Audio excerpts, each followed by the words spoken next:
today we're going to be doing a review and discussion on The Fifth Wave by Rick Yancey. So we start the book and we meet Cassie Sullivan.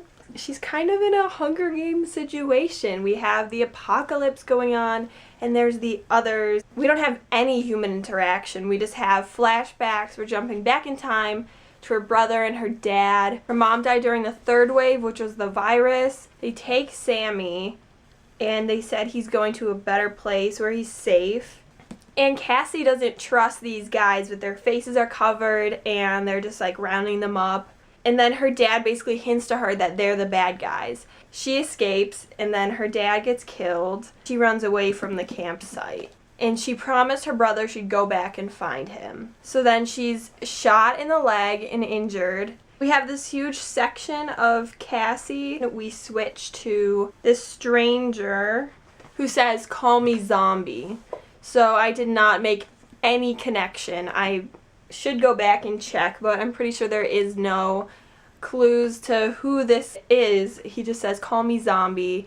And I was so confused here, and I was really upset. I was just getting the hang of Cassie, and then we go to this other guy. He's just having like a bad time. We're not with this guy for that long. Spoiler, it is Ben Parrish, who I just thought was some insignificant memory from her past. Like 130 pages, we go to this chapter called Silencer, or The Silencer. You can pretty much tell early on that it's an alien who's narrating now.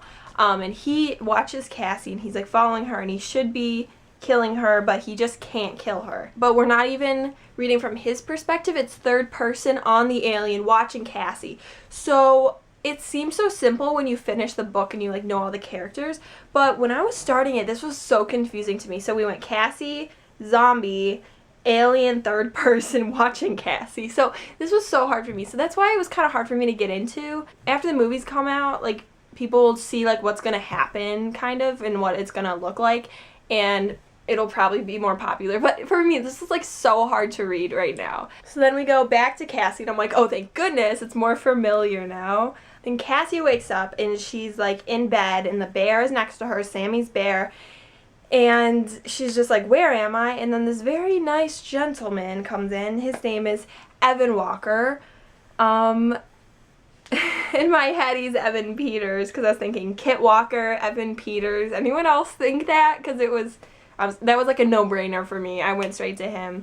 So he's taking care of her. They're kind of, getting cozy with each other.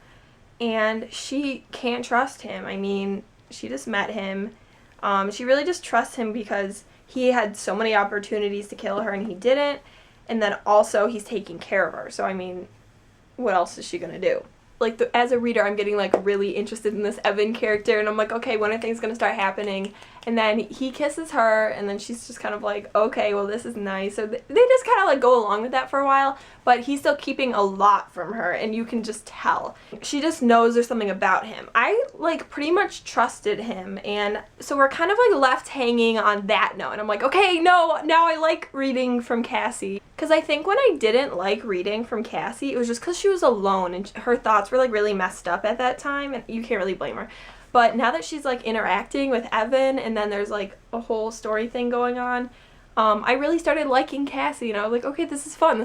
But then we leave her and we go back to Zombie, and Zombie we find out is Ben, and I'm like, oh my gosh. So now we're third person following Sammy. So I'm actually kind of starting to follow the book at this point, even though it's really hard to keep up with. So basically Sammy knows for sure. He's like, Cassie's gonna come back and get me. I have nothing to worry about. The human clay, which is such a good name for it. We're back to Ben, or Zombie. He's just talking about his experience training thing. That he's having a really hard time. His perspective reminded me so much of the Maze Runner in this section, and I loved it. I love the Maze Runner. So I plowed through this, and I was like, okay, because I love this section, and I was looking forward to going back to Cassie. So I just had a great time reading The Human Clay. So we have a pretty long section on Ben, and he meets... So there's all like the code names of his friends in his group, which is kind of like the Maze Runner still. We have like Dumbo and Teacup. Ringer comes in and she's like so cool. Ringer is like, he's totally interested in her, but it's really obvious she's off limits. She's not into that. She's here to win. So she has to bring the group back to number 1, kind of like in Divergent. Sorry, I'm referencing everything in this video. So she has to bring the group to like number 1 so they can like graduate. He doesn't just care about getting out of here and getting away from Resnick, the evil, mean coach guy. He actually like really cares. He thinks that if they graduate, if they become like soldiers, then they're gonna be like avenging the human race and they're going to save the world. So we go back to Cassie. Okay, so this was really fun. This is a very short section. This could have been longer because I was really intrigued at this point. But it's pretty much established right now that she is not going to trust him no matter how much she wants to. At some point we find out about Evan's past because we still don't know that much. We knew he was a farmer, and he said he had a girlfriend named Lauren who killed herself when she had the virus. And then apparently he read her diary that she kept while she was alone. Next we have a pretty long section about Ben. He's just like with Ringer. And at this point, they like graduate. So now they're like questioning. They're like, okay, who's the bad guy? And then I love this. This is so Maze Runner of them. And so they have these like trackers that they don't really know what they do. Anyone can locate them at any second. So they think that Ringer's going all Dorothy on them or crazy. But she's actually onto something. She convinces Ben that, like, these are actually the bad guys and probably the aliens. And she's right. So they cut out their trackers and then they convince the rest of the group. And unfortunately, they kind of, like, accidentally kill one of them. Cassie and Evan take off for Sammy. They're back at the camp where, the first camp that she lost Sammy for the first time. And it's just kind of, like, torn down. It's all ashes. And then like these soldiers come and they're really young and they're obviously from Camp Haven. So Evan shoots them, but Evan gets shot, so she kind of has to take care of him. And it was pretty much at this point where she's like, okay, are you human? And he can't really answer her right now, but she needs him. She decides that she's gonna help him recover. So he's getting better. He tells her that he's not human. And so then she takes off and leaves him, but then he finds her pretty quickly and they're back together. You're kind of like, woo! Evan's not human. So at this point, I'm like, I'm stupid. I should have trusted you from the beginning, Cassie. You were right about Evan, because I trusted Evan, but actually Cassie was right. And then we have some great moments. She has to like rip off his pants. Do I need to look at your butt? I've been wondering about your opinion. Okay, so anyways, but everything about his past was like technically true because he grew up in like the human body, and then so he tells her all this stuff, and then she goes back to the plan and she's like, okay, so can we still break into Camp Haven and we need to get Sammy, supposedly going by herself. And there's like 3 other people dead, so she's like, okay, who killed someone else? And she's like, wow, Evan followed me, Evan's here. And then we go back to Ben. Ben is in the camp too, so this is kind of crazy because they're really close right now. And then they both hear the alarm. So then we go back to Cassie. She has found Sammy. We're so happy, but we also know that Ben has gone to find Sammy.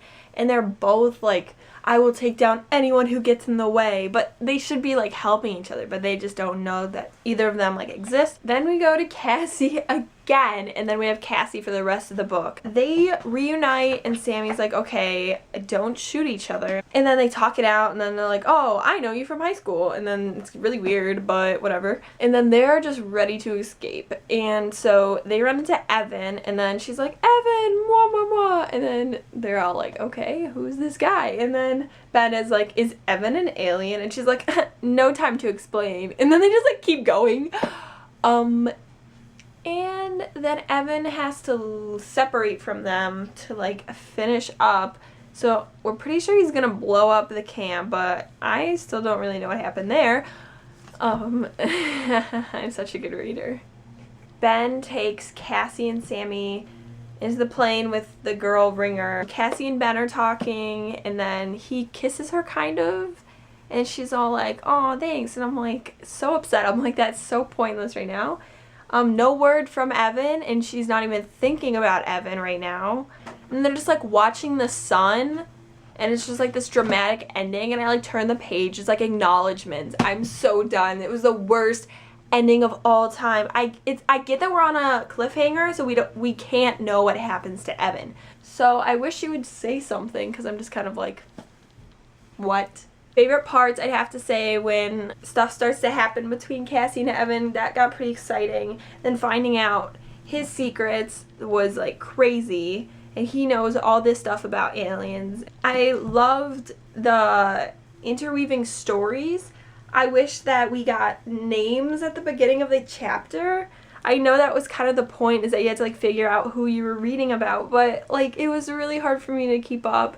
More things that I liked, the world building. We had to really learn going into the book about what's going on with the human race. Okay, things I did not like. There was a lot that I didn't like. I'm very picky with this book because I had high expectations. I didn't like a lot about Cassie, and just the way that she thinks was kind of like not relatable. It was very unique, but it was just not in a good way. There's a lot of problems that I had with Cassie.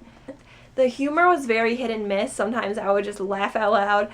90% of the time I felt very awkward with these bad attempts at humor. Other people might have thought otherwise. I didn't like the ending. It was so cheesy, and the ending basically made up my impression of the book. It was very page turning. Once I got into it, I couldn't stop reading it. And I'm also really excited to read the second one. What I don't like is the second one's called like The Infinite Sea. I don't like how a section in the first book is called that, and the characters use that phrase like 4 times. So I don't like how that happened. This book is perfect material for a film. An interesting world in the future. We have pretty decent characters, and then we have an amazing plot. The plot is so good. And I gave it 3.5 stars. I'm really impressed on how it kept me going through it, because I knew I was going to finish it eventually, but there were a few moments that really just brought me back into it, and I think this book did a good job to keep me interested, and I think you should read it because, yeah.